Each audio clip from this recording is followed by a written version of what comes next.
The morning sun cast long shadows across the Texas prairie as Running Bear guided her horse through the tall grass. Her weathered hands gripped the reins tightly, her dark eyes scanning the horizon for any sign of movement. She had been searching for 3 days now, following tracks that led further and further from the safety of her Comanche band's winter camp. The tracks belonged to her grandson, Little Wolf, barely 5 summers old, who had wandered off during a buffalo hunt gone wrong. The hunting party had been scattered by cavalry soldiers, and in the chaos, the boy had disappeared. His heart ached with worry, but she refused to give up. She was a medicine woman, respected among her people for her wisdom and healing powers, but right now she felt helpless against the vastness of the prairie. As she crested a small hill, spotted something that made her pull her horse to an abrupt stop. Smoke was rising from a small valley below, thin wisps curling up from what appeared to be a crude shelter built against a rocky outcropping. Her first instinct was to turn away. White settlers had been pushing into their territory for months, and encounters rarely ended well. But something made her pause. The sound of a child's laughter drifted up from the valley, high and clear in the morning air. His breath caught in her throat. She knew that laugh. Dismounting quickly, she secured her horse and crept closer, using the rocks and sparse vegetation for cover. What she saw below made her freeze in astonishment. A white woman, her hair tied back with strips of cloth, was kneeling beside a small fire. She was thin, her clothes patched and worn, but her face was gentle as she stirred something in a small pot.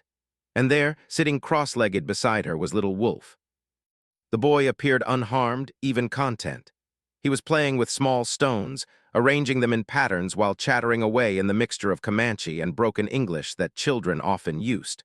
The woman listened patiently, occasionally responding in her own halting attempts at his language. Watched for nearly an hour, torn between relief at finding her grandson alive and confusion about this strange situation. The woman, she couldn't be more than 25 years old, clearly had no intention of harming the child. Instead, she was caring for him with a tenderness that reminded of her own daughter, Little Wolf's mother, who had died in a cavalry raid 2 winters ago. As observed, she began to piece together what had happened. The woman's shelter was makeshift and temporary. She wasn't a permanent settler, but someone who had been traveling, probably with others who were now gone.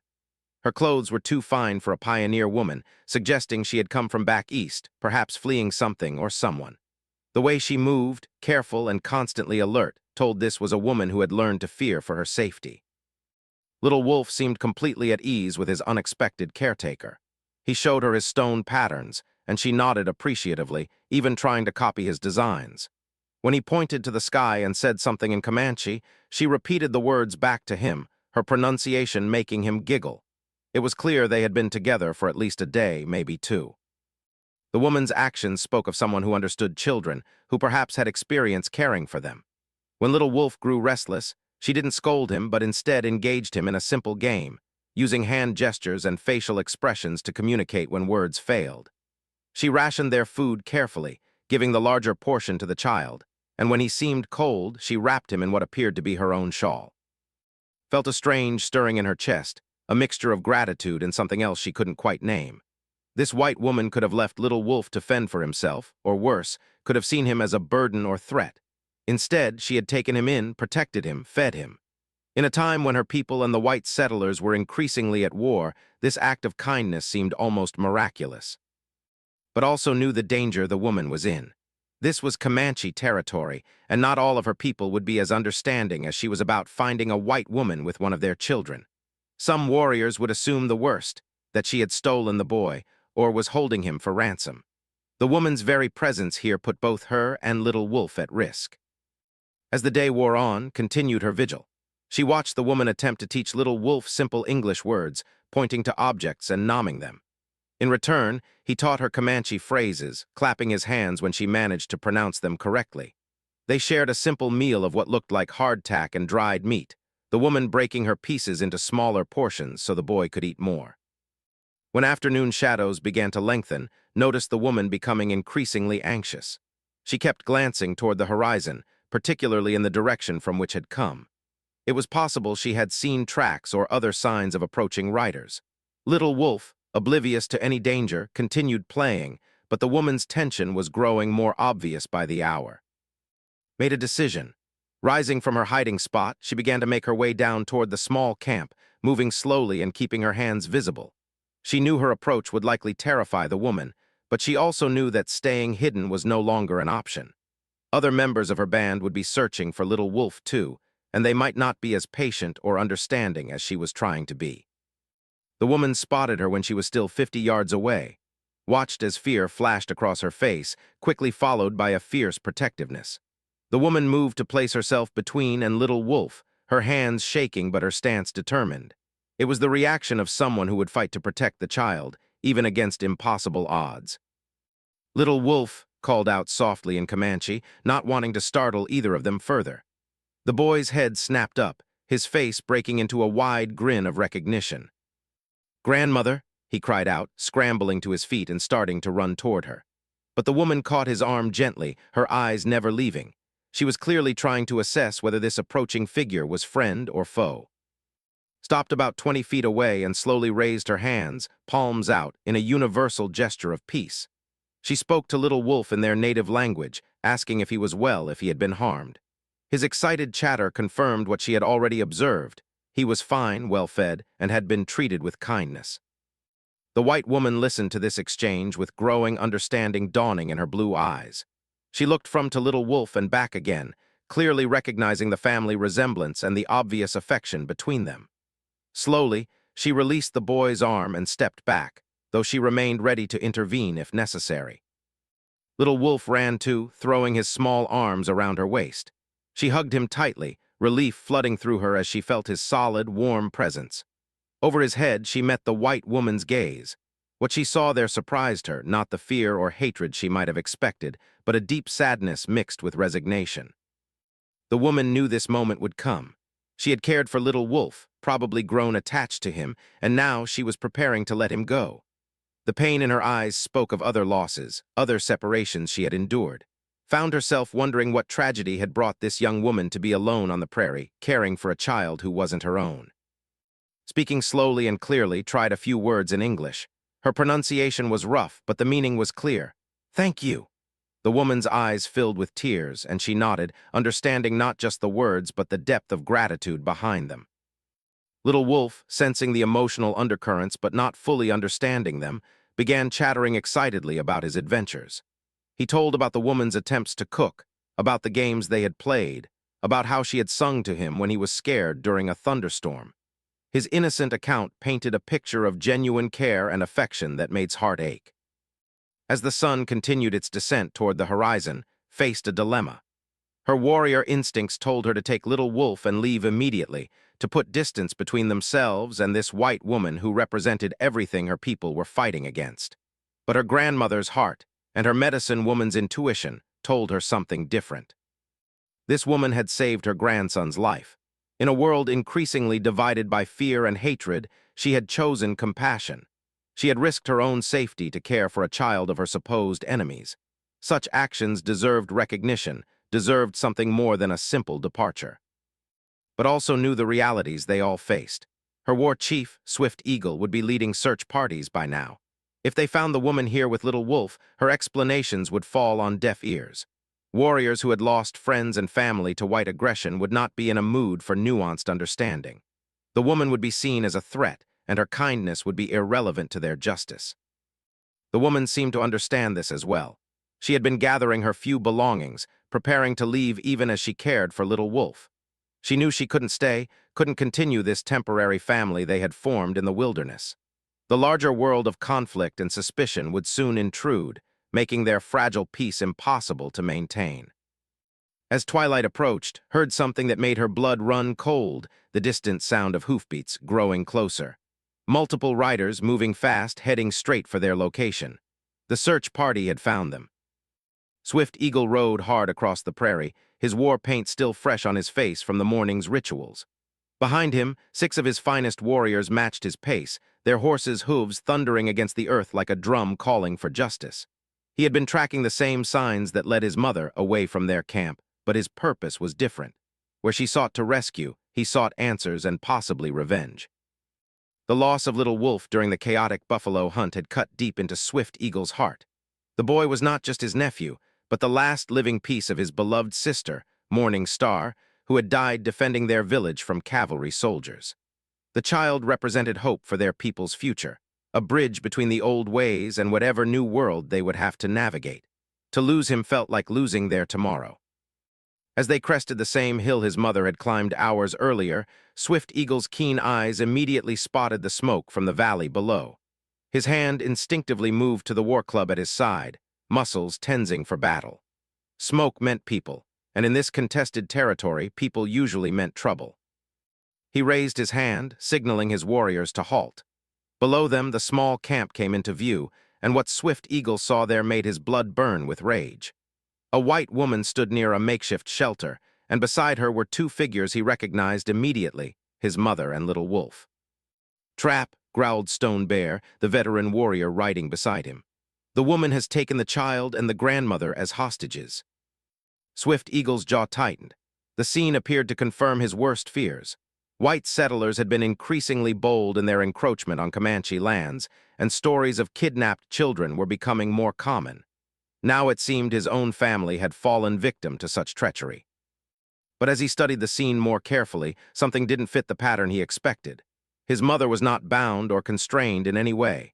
Little Wolf was not cowering in fear, but appeared to be playing peacefully. The white woman's posture was not that of someone threatening hostages.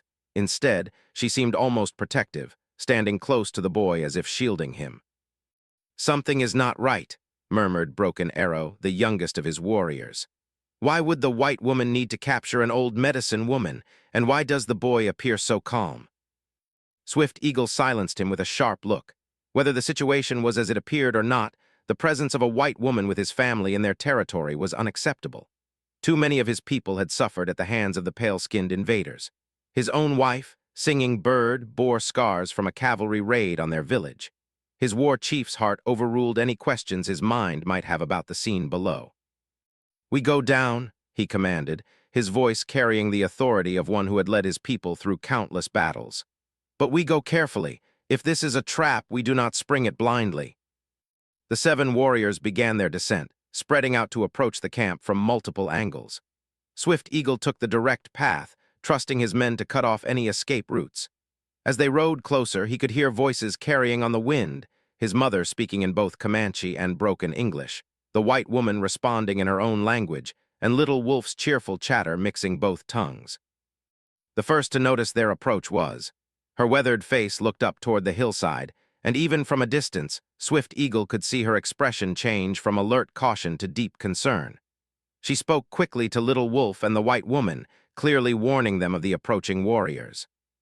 The white woman's reaction was immediate and telling.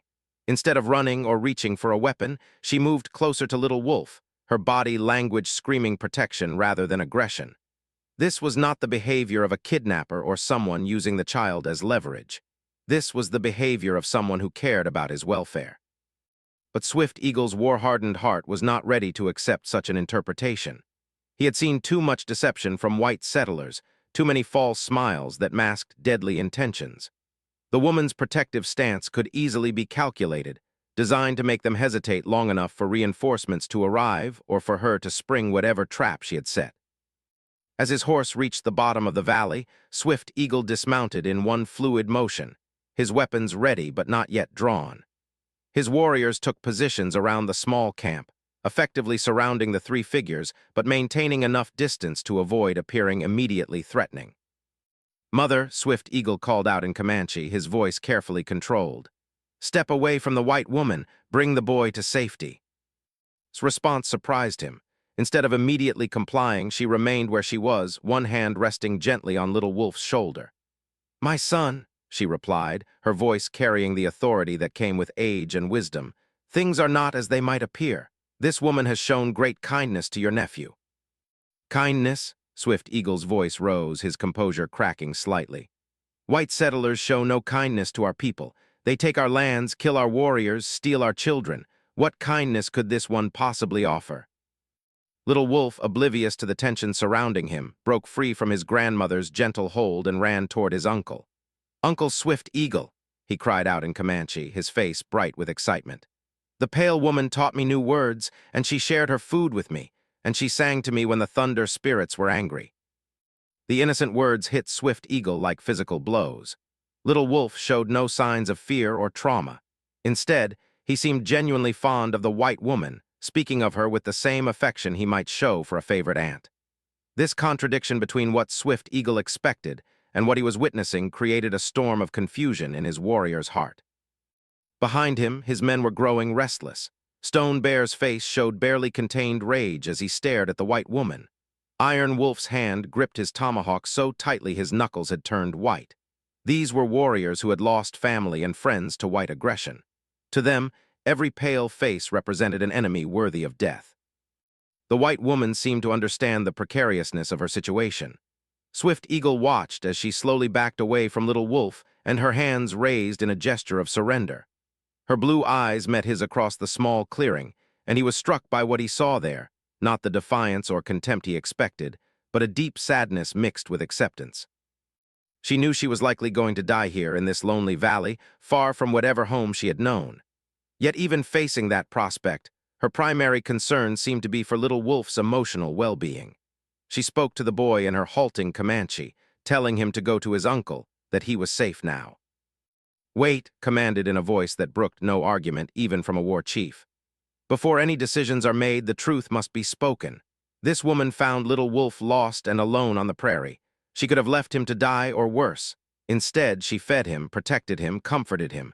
She saved his life, my son." Swift Eagle felt the certainty of his anger wavering. His mother was not given to exaggeration or false statements. If she said the woman had saved Little Wolf, then it was true. But the implications of that truth were difficult for him to accept. It would mean that a white woman, one of the very people his tribe was at war with, had shown mercy and compassion to a Comanche child. "Even if this is true," Stone Bear interjected, his voice harsh with old pain, "she is still a white invader on our lands. How many of our children have their people killed? How many of our women have they murdered?" The question hung in the air like smoke from a funeral pyre. Swift Eagle knew the statistics too well. The villages burned, the families destroyed, the promises broken by white officials again and again. His people's history with the pale-skinned settlers was written in blood and betrayal.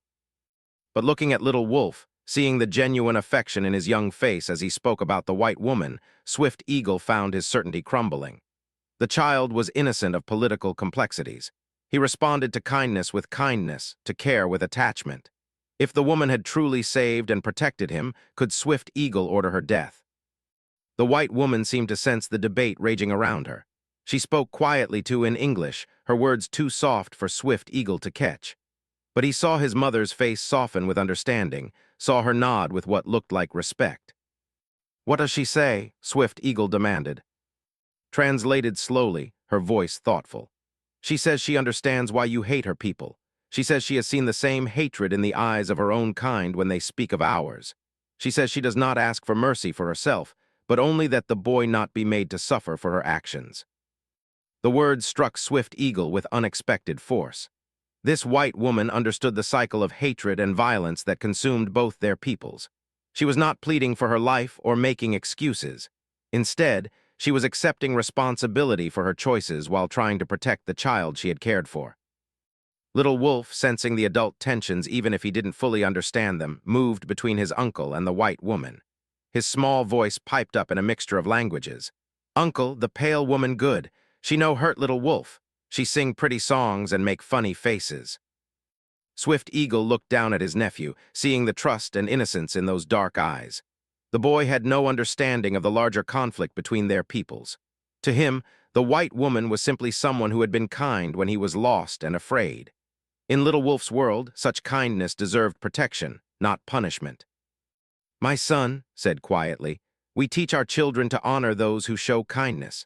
We tell them that the spirits judge us not by the color of our skin, but by the goodness in our hearts.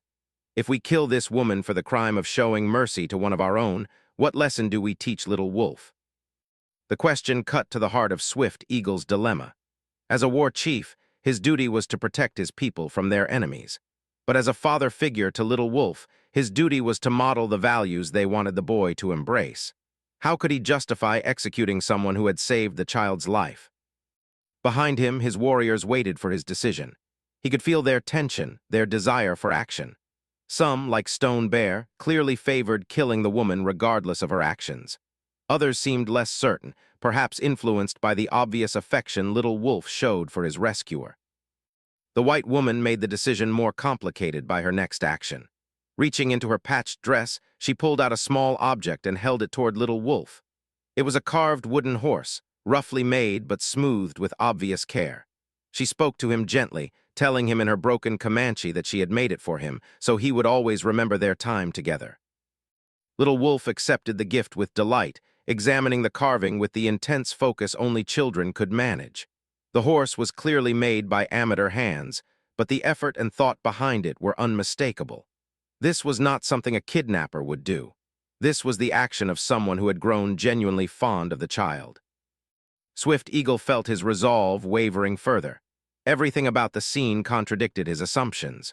The woman's behavior, little Wolf's obvious comfort with her, even his mother's protective stance, all of it pointed to a truth he was reluctant to accept. But acceptance would require him to acknowledge that not all white people were enemies.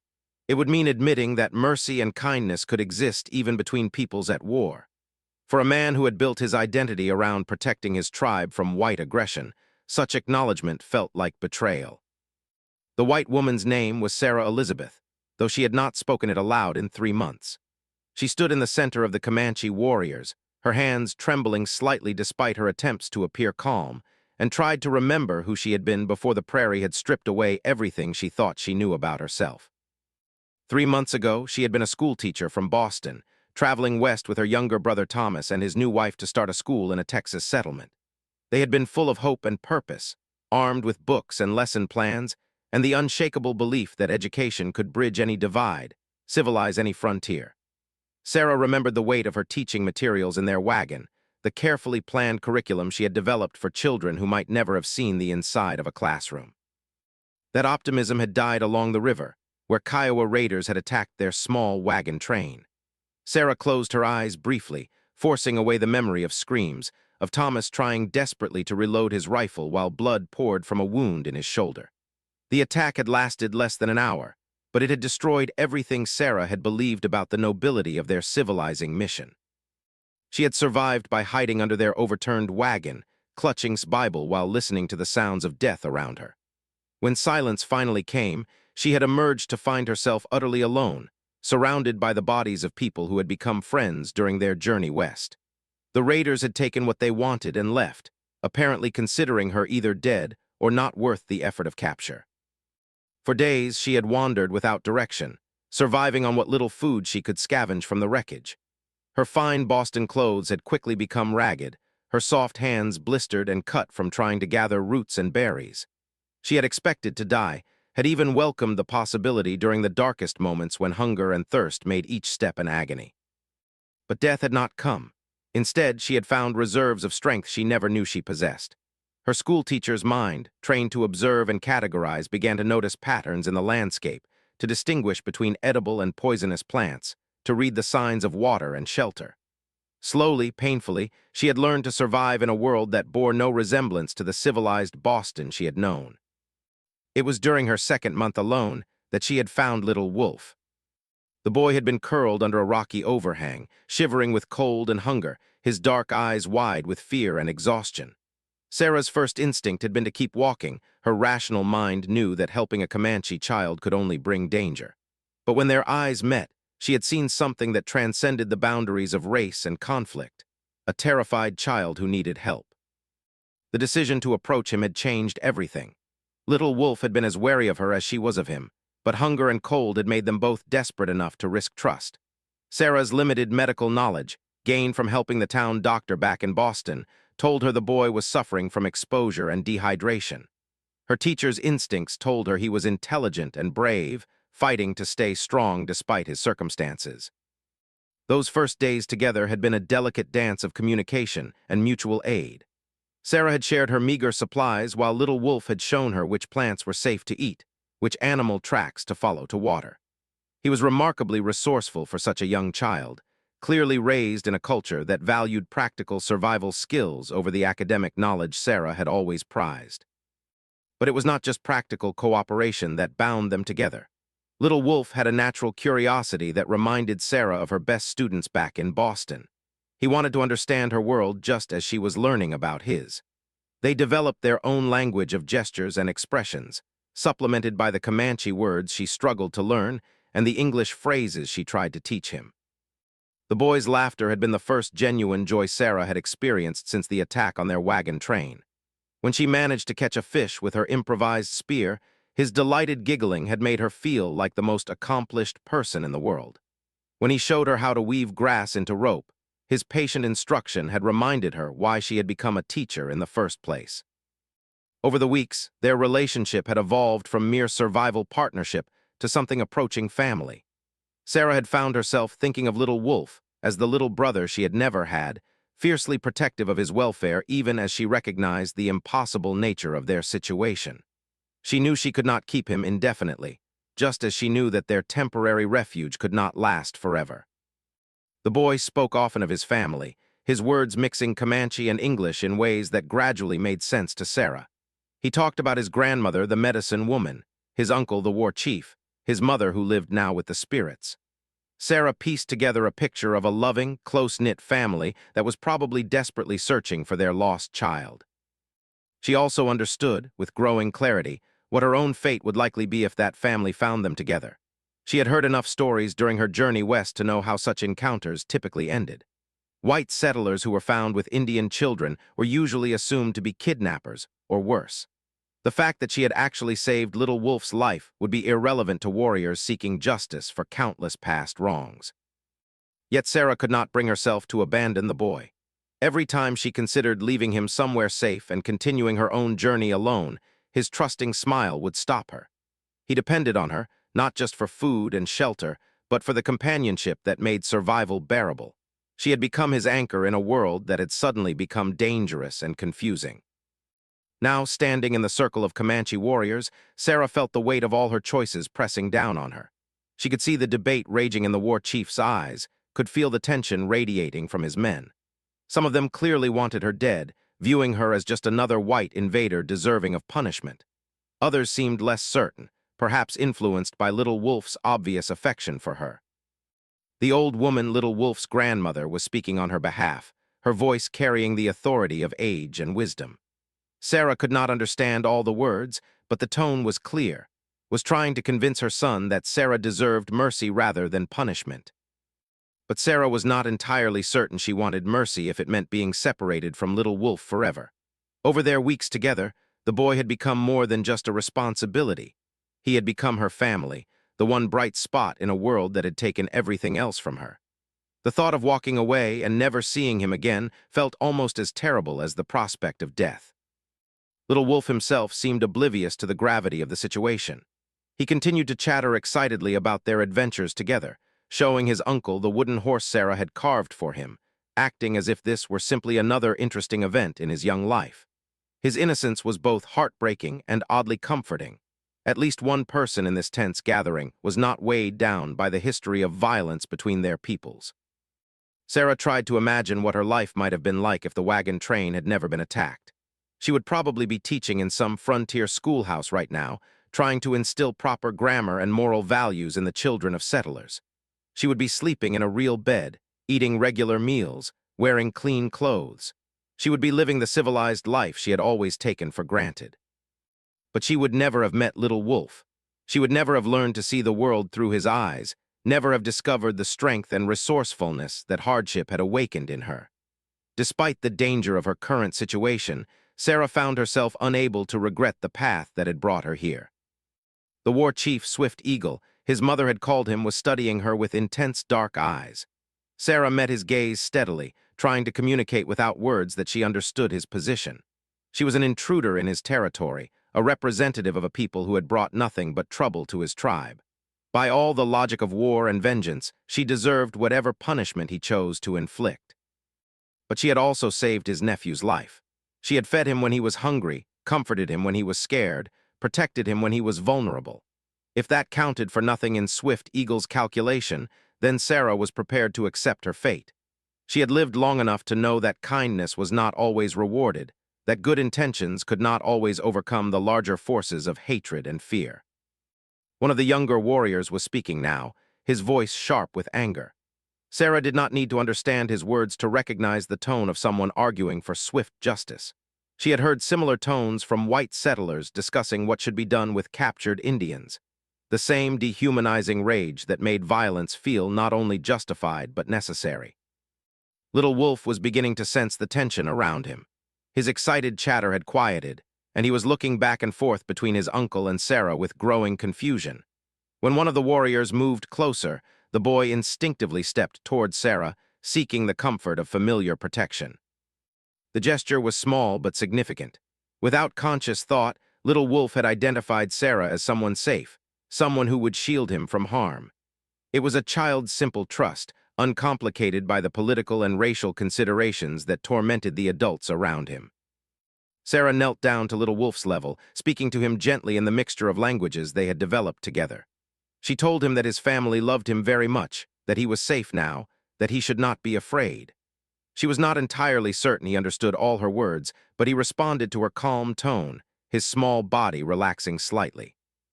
Behind her, Sarah could hear the continuing debate among the warriors. Voices were rising, tensions escalating. She wondered if this was how it would end, not with a formal judgment, but with the spontaneous violence of men who had been pushed too far by circumstances beyond their control. But then spoke again, her voice cutting through the argument with surprising authority. The old woman was addressing her son directly, her tone carrying both affection and challenge. Sarah could not understand the words, but she recognized the universal sound of a mother demanding better behavior from her child. Whatever was saying, it was having an effect. Swift Eagle's rigid posture was slowly relaxing, his hand moving away from his weapons. The other warriors were looking to him for guidance, waiting to see how their leader would respond to his mother's intervention. Little Wolf chose that moment to run to his uncle, wrapping his small arms around Swift Eagle's legs in an impromptu embrace. The war chief looked down at his nephew with an expression of such profound love and relief that Sarah felt her heart clench with recognition. This was not just a tribal leader making tactical decisions. This was a man who cherished this child above all else. Sarah realized that her fate would be decided not by abstract concepts of justice or vengeance, but by Swift Eagle's love for his nephew and his respect for his mother's wisdom. The question was whether that love would be strong enough to overcome a lifetime of justified anger toward her people. Swift Eagle felt the weight of his nephew's small arms around his legs and knew that everything had changed. The simple trust in that embrace, the complete faith that Little Wolf placed in him, made the war chief's chest tighten with emotions he had not expected. This was not just about punishing a white intruder anymore. This was about making a decision that would shape how Little Wolf saw the world, how he understood justice and mercy. Looking down at the boy, Swift Eagle saw echoes of Morning Star, his beloved sister who had died defending their people. Little Wolf had her eyes, her stubborn chin, her quick intelligence. If she were alive now, what would she counsel? Morning Star had been fierce in battle but gentle with children, wise beyond her years in understanding both the necessity of war and the importance of preserving their humanity within it. "Uncle," Little Wolf said in Comanche, his voice carrying the earnest tone children used when they had something important to say. "The pale woman is good. She sings like Morning Star used to sing. She makes the scared feelings go away." The innocent comparison hit Swift Eagle like a physical blow. Little Wolf was too young to fully remember his mother, but he had somehow found in Sarah the same comfort that Morning Star had provided. The woman who stood before him, dirty and afraid but determined to protect his nephew even at the cost of her own life, had somehow filled the maternal void that Morning Star's death had created. Swift Eagle's warriors were watching him closely, waiting for his decision. He could see the range of emotions on their faces. Stone Bear's barely contained rage, Iron Wolf's confusion, Broken Arrow's growing uncertainty. These were men who had followed him through countless battles, who trusted his judgment even when they disagreed with his choices. Whatever he decided here would affect not just Sarah and Little Wolf, but the entire fabric of their war band. "Mother," Swift Eagle said quietly "tell me everything. Leave out no detail of what you witnessed." His weathered hands rested gently on Little Wolf's shoulders as she spoke. Her voice carried the authority of a medicine woman who had seen many seasons of both war and peace, who understood the delicate balance between justice and mercy that leaders must navigate. "I watched her for many hours before revealing myself," began. "This woman had nothing to gain by caring for Little Wolf. She was alone, hungry, barely surviving herself, yet she shared her food with him, gave him the larger portions. She could have left him to find his own people, but instead she stayed, protecting him from the night cold, singing to comfort him when thunder frightened him. Swift Eagle listened intently as his mother described the scene she had witnessed Sarah teaching little Wolf English words while learning Comanche phrases in return. The woman's growing anxiety as she sensed approaching danger. Her immediate protective stance when first appeared. But most telling, continued, was what I saw in her eyes when she realized I was his grandmother. Not relief at being freed from a burden, but sadness at the prospect of losing him. This woman has come to love our boy, my son. She has suffered for caring for him, and she would suffer more rather than see him harmed. Stone Bear stepped forward, his face set in hard lines. Words are easily spoken, honored grandmother, but actions speak louder. How do we know this is not some elaborate deception? White settlers are known for their cunning. Swift Eagle understood Stone Bear's suspicion. The veteran warrior had been captured by cavalry soldiers as a young man, had endured months of torture before managing to escape. His distrust of all white people was earned through bitter experience, and Swift Eagle could not simply dismiss such concerns. But then little Wolf spoke up again, his child's voice cutting through the adult tensions with startling clarity. She cried, he said simply. When I told her about Mama going to the spirit world, the pale woman cried. Bad people don't cry for other people's sadness. The observation was so innocent, yet so profound, that it stopped all conversation. Children, Swift Eagle knew, had an uncanny ability to see past deception to the truth beneath. If Sarah had wept for Morning Star's death, it suggested an empathy that went beyond mere calculation. Swift Eagle found himself studying Sarah with new eyes. Her hair was tangled and dirty, her clothes patched and worn from weeks in the wilderness. She was painfully thin, clearly having sacrificed her own nutrition for little Wolf's benefit. Her blue eyes held a mixture of fear and resignation, but also something else, a quiet dignity that reminded him uncomfortably of his own people's bearing in the face of adversity. "What is your story, white woman?" Swift Eagle asked in English, his accent heavy but his words clear. "How do you come to be alone on Comanche lands?" Sarah's surprise at hearing him speak her language was evident, but she answered quickly and honestly. Her voice was hoarse from disuse, but she spoke clearly about the wagon train attack, her brother's death, her weeks of desperate survival. She did not try to minimize the raiders' actions or blame them entirely on misunderstandings. Instead, she spoke with the matter-of-fact tone of someone who had accepted the harsh realities of frontier life. "I know my people have done terrible things to yours," she said quietly. "I've heard the stories, seen the hatred in their eyes when they speak of Indians. I understand why you would want me dead.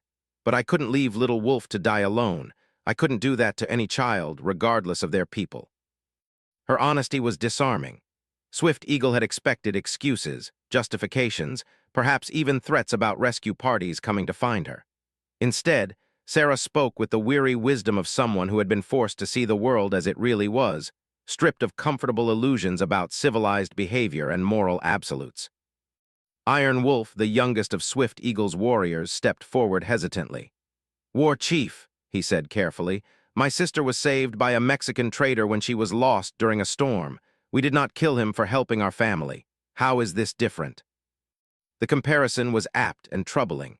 The Comanche had a long tradition of honoring those who showed kindness to their people, regardless of their origin. To kill Sarah after she had saved little Wolf would violate principles that Swift Eagle's own grandfather had taught him. But it would also mean acknowledging that their enemies were capable of the same compassion and mercy that his people valued. For a war chief who had built his identity around protecting his tribe from white aggression, such acknowledgement felt like the first crack in the wall of his convictions. "The difference," Stone Bear interjected harshly, "is that the Mexican was not part of a people trying to steal our lands and kill our children. Every white we allow to live becomes one more mouth to speak lies about us, one more hand to hold a gun against us." Swift Eagle felt the truth in Stone Bear's words. The white settlers were not just individuals, but part of a larger force pushing westward, claiming territory, establishing towns and ranches on lands that had belonged to the Comanche for generations. Each act of mercy toward an individual white person potentially contributed to the larger threat facing his people. Yet when he looked at little Wolf, still clinging trustingly to Sarah's hand, Swift Eagle could not escape the feeling that killing her would be wrong on a level deeper than politics or strategy. The boy had already suffered too much loss in his short life. To force him to watch the execution of someone who had protected him would be a cruelty that served no purpose beyond satisfying abstract notions of justice. Seemed to sense her son's internal struggle. "My son," she said gently, "I have lived long enough to see many seasons of war and peace. I have watched hatred consume good men, turning them into the very monsters they fight against. The spirits judge us not by the color of our enemy's skin, but by how we treat those who show kindness to our people." "Pretty words, grandmother," Stone Bear replied bitterly, "but they will not resurrect the dead or heal the scars of those who have suffered at white hands." "No," agreed sadly, "they will not, but perhaps they can prevent future scars on the soul of this child we all claim to love." Swift Eagle looked around at his warriors, reading the conflict in their faces. They were good men, brave fighters who had followed him through countless dangers. But they were also products of a violent time, shaped by years of conflict and loss. Their desire for vengeance was not born from cruelty, but from pain, the accumulated grief of a people under siege. The sound of hoofbeats in the distance interrupted his thoughts. More riders were approaching, probably the rest of the search party following their trail. Soon this small gathering would become a larger group, making any nuanced decision more difficult. Mob mentality had a way of overruling individual conscience, and Swift Eagle knew that time was running out for whatever choice he would make. Sarah seemed to understand this as well. She knelt down beside Little Wolf, speaking to him softly in their shared pidgin language. Swift Eagle watched as she hugged the boy gently, her eyes bright with unshed tears. She was saying goodbye, preparing him for their separation while trying to spare him the full horror of what might come next. "I want to remember you laughing," she whispered to Little Wolf in English, then repeated it haltingly in Comanche. "Always remember that someone cared about you, even when you were lost." Little Wolf's response was immediate and heartbreaking. "No go," he said in English, then switched to Comanche. "Stay with Little Wolf, we are family now." The simple declaration shattered something inside Swift Eagle's chest. Here was his nephew, barely 5 years old, claiming kinship with a white stranger based on nothing more than her kindness to him. In the boy's innocent understanding, family was not about blood or tribe, but about love and protection. The approaching riders were closer now, their voices carrying on the wind. Swift Eagle recognized the war whoops and calls of his own people, probably led by his second-in-command, Running Bear. Soon they would arrive expecting to find either rescued family members or enemies to be punished. The luxury of careful deliberation was about to end. Swift Eagle closed his eyes and sought the guidance of his ancestors, the wisdom of chiefs who had faced impossible choices in their own times. When he opened them again, he found Sarah looking directly at him, her blue eyes steady despite the fear he knew she must be feeling. "If you let me go," she said quietly, "I will leave this territory and never return. You have my word." "The word of a white woman," Stone Bear spat. "What value does that hold?" But Swift Eagle was thinking beyond immediate concerns. If Sarah simply disappeared, if she were allowed to vanish into the vast prairie, what harm could one lone woman do? She had no army behind her, no political power, no ability to bring retribution down on his people. She was just a lost soul trying to find her way in a world that had destroyed everything she had once known. The decision crystallized in his mind with sudden clarity. Right and wrong were not always the same as tactical advantage and strategic necessity. Sometimes a leader had to choose not what was safest for his people, but what was best for their souls. But before he could speak his decision aloud, the sound of approaching horses grew suddenly loud, and Running Bear's war party crested the hill above them. Running Bear and his 12 warriors thundered down the hillside like an avalanche of vengeance, their war cries echoing across the valley. Swift Eagle felt his heart sink as he watched them approach. Running Bear was his most trusted lieutenant, but he was also a man whose family had been massacred by cavalry soldiers just 2 months earlier. The sight of a white woman in their territory would drive him to immediate violence. "Swift Eagle," Running Bear called out as he reined in his horse, his paint-streaked face fierce with battle excitement. "We followed the trail of the lost boy and found tracks of many horses. Is this the white war party that took Little Wolf?"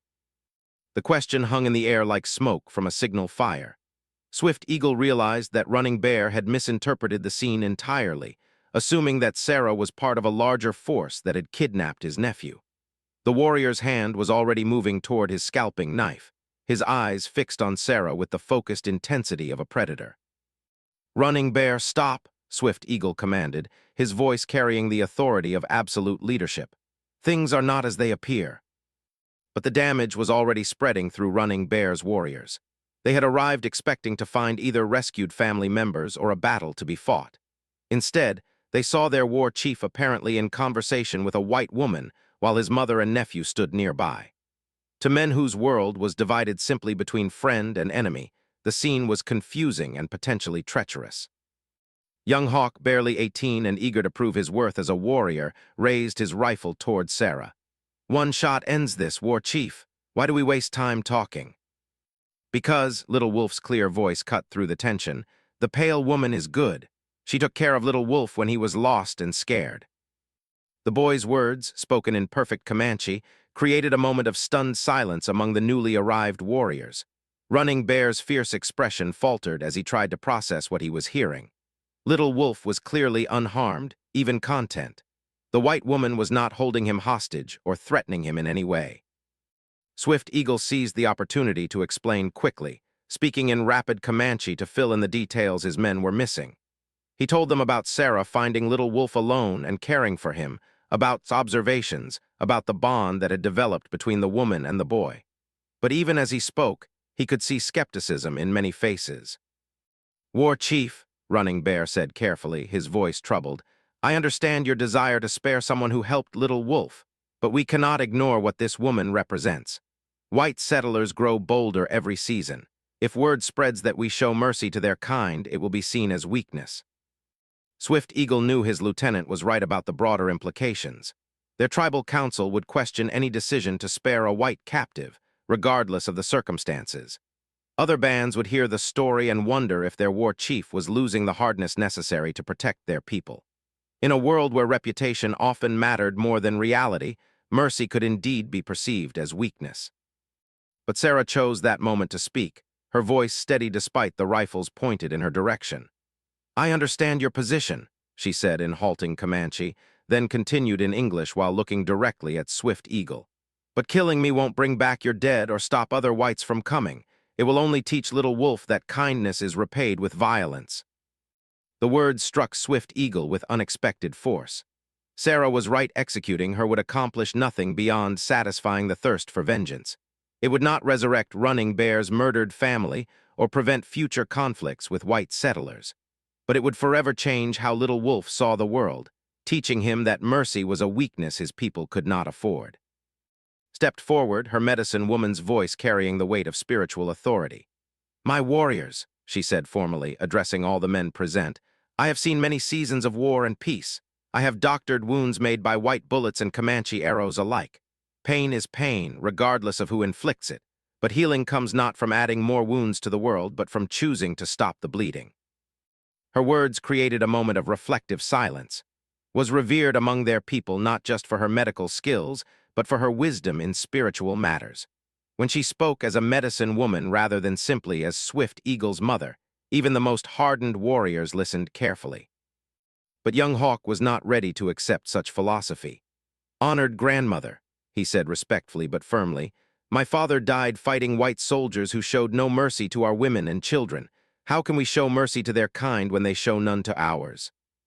It was an old argument, one that Swift Eagle had heard countless times around council fires. The cycle of violence and revenge that trapped both peoples seemed impossible to break. Each act of aggression justified the next. Each atrocity became evidence that the enemy deserved no quarter. How could one act of individual mercy challenge such deeply entrenched patterns? Sarah seemed to understand the debate even when she could not follow all the words. When young Hawk finished speaking, she addressed him directly, her voice quiet but clear. "You are right to hate us," she said in careful Comanche. "My people have done terrible things, but I am not my people, just as you are not responsible for every action of every Comanche warrior. We are just two human beings standing in this place making one choice." Young Hawk's face showed his struggle with her words. Swift Eagle watched the young warrior wrestle with concepts that challenged everything he had been taught about the nature of their enemies. The idea that individual whites might be different from the collective threat they represented was difficult for someone raised on stories of cavalry raids and broken treaties. Little Wolf, growing restless with adult conversation he did not fully understand, walked over to Sarah and took her hand. The simple gesture of trust was more powerful than any argument. Here was a Comanche child, the son of a slain warrior, choosing to stand with a white woman against the fears and anger of his own people. "Uncle," Little Wolf said to Swift Eagle, his voice carrying the serious tone children used when they were trying to communicate something important. "If we hurt the pale woman, does that make us the same as the bad white men who hurt our people?" The question hit Swift Eagle like a war club to the chest. Out of the mouths of children came wisdom that eluded grown men. Little Wolf had somehow grasped the essential moral equation that his elders struggled to understand. Becoming like your enemies in order to defeat them was not victory, but surrender of a different kind. Running Bear shifted uncomfortably in his saddle, his earlier certainty clearly shaken. The other warriors were exchanging glances, their confident aggression replaced by uncertainty. None of them had expected to find their most basic assumptions challenged by a 5-year-old boy and a scared white woman. Swift Eagle felt the weight of leadership pressing down on him like a physical burden. Every decision he made would ripple outward through his band, his tribe, his people's future. Show too much mercy, and he risked being seen as weak, ineffective, unfit to lead in dangerous times. Show too little, and he risked becoming the very monster his enemies claimed all Indians were. But as he looked at Little Wolf's trusting face, at Sarah's quiet dignity in the face of almost certain death, at his mother's wise eyes that had seen too much suffering, Swift Eagle realized that this moment was about more than tactical considerations or political implications. This was about the kind of man he wanted to be, the kind of leader he wanted Little Wolf to remember. "Running Bear," he said formally, his voice carrying the authority of final decision, "take your men and establish a perimeter around this valley. We will speak no more of this matter today." Running Bear's face showed his confusion. "War Chief, what of the white woman?" Swift Eagle met his lieutenant's eyes steadily. "There is no white woman here. There is only empty prairie and a family reunion with a lost child. Do you understand me, old friend?" The two men stared at each other for a long moment, years of trust and shared battles hanging between them. Finally, Running Bear nodded slowly. "I understand, War Chief. The prairie is indeed empty of all enemies today." Young Hawk started to protest, but Running Bear silenced him with a sharp gesture. Whatever the older warrior thought of Swift Eagle's decision, he would not undermine his leader's authority in front of the men. That, too, was part of the warrior's code: loyalty to chosen leaders, even when their choices seemed questionable. As the warriors rode away to establish their watch, Swift Eagle turned back to Sarah. She was looking at him with an expression of stunned disbelief, as if she could not quite process what had just happened. She had been prepared to die and instead found herself granted not just life, but a kind of invisible status. Officially, she did not exist in this place. "You will leave," Swift Eagle said to her quietly. "Tonight, when the moon is dark, you will go south, away from our hunting grounds, away from white settlements. You will find a new life somewhere far from this place." Sarah nodded wordlessly, tears streaming down her face. She knelt down beside Little Wolf, speaking to him in their shared pidgin language, trying to explain that she had to go away, but that she would never forget him. The boy's face crumpled with confusion and loss, but he seemed to understand that this separation was necessary, even if he could not comprehend all the reasons why. "Will I see you again?" Little Wolf asked in English, his small voice breaking Swift Eagle's heart. Sarah looked toward Swift Eagle, silently asking permission to answer honestly. At his slight nod, she turned back to the boy. "Maybe not in this world, little one, but when you look at the stars at night, remember that I am somewhere under the same sky, thinking of you and wishing you happiness." The goodbye was brief but profound. Sarah gave Little Wolf the carved wooden horse, pressing it into his small hands with a whispered blessing in both languages. Little Wolf gave her a small stone he had been carrying, smooth and white, telling her it would bring her good luck on her journey. As sunset approached, took Sarah aside for a private conversation. The two women spoke quietly in a mixture of languages and gestures, sharing knowledge that might help Sarah survive alone in the wilderness. When they finished, pressed a small bundle of herbs into Sarah's hands, medicine plants that could help with infection or fever during her travels. When full darkness came, Sarah gathered her few belongings and prepared to leave. Swift Eagle had provided her with a horse, a mare past her prime, but still capable of carrying a rider south to safety. He had also given her enough food for several days and directions to a Mexican settlement where she might find refuge. "Why?" Sarah asked as she mounted the horse, her voice barely a whisper in the darkness. Swift Eagle considered the question for a long moment. "Because my nephew asked me what kind of man I wanted to be, and because my mother reminded me that healing requires someone to stop the bleeding." Sarah nodded, understanding more than just his words. She had witnessed something rare in their violent time, a moment when mercy triumphed over vengeance, when individual humanity overcame collective hatred. It was a gift she would carry with her for the rest of her life, wherever that life might lead. As she rode away into the darkness, Sarah carried with her not just her own survival, but something more precious, proof that even in the darkest times, compassion could still bridge the divides that seemed to make enemies of all mankind. Behind her, little Wolf stood with his family, watching until her silhouette disappeared into the star-filled night, both of them forever changed by their brief time together. The story would live on in Comanche oral tradition, told around winter fires as an example of the wisdom that could emerge from impossible choices. And perhaps, in some small way, it planted seeds of understanding that would grow in future generations, helping to heal the wounds between peoples who had learned to see each other only as enemies. Swift Eagle never regretted his decision. Years later, when Little Wolf had grown into a respected warrior himself, he would tell his own children about the pale woman who had taught him that kindness knew no boundaries of blood or tribe. And in that telling, the healing would continue, one story at a time.